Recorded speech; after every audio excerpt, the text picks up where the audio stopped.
Since taking office, this government has been negotiating in good faith with British Steel's owners, Jingye.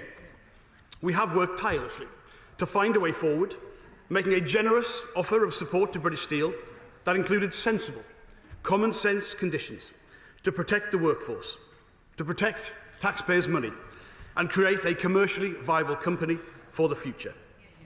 Despite our offer to Jingye being substantial, they wanted much more, frankly, an excessive amount. We did, however, remain committed to negotiation. But over the last few days, it became clear that the intention of Jingye was to refuse to purchase sufficient raw materials to keep the blast furnaces running. In fact, their intention was to cancel and refuse to pay for existing orders. The company would therefore have irrevocably and unilaterally closed down primary steelmaking at British Steel. Now, I want to make absolutely clear that separate to any conversation about a possible deal to co-invest in new facilities, the British government offered to purchase raw materials in a way that would have ensured no losses whatsoever for Jingye in maintaining the blast furnaces for a period of time.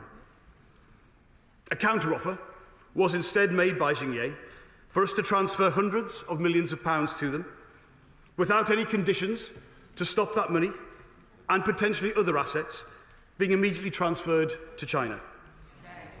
They also refused a condition to keep the blast furnaces maintained and in good working order. Now, even if I had agreed to these terms, I could not guarantee that further requests for money would not then be made. In this situation, with the clock being run down, doing nothing was not an option. We could not, will not, and never will stand idly by while heat seeps from the UK's remaining blast furnaces without any planning, any due process, or any respect for the consequences.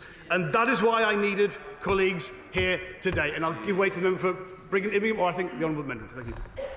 I thank the right honourable gentleman for giving way.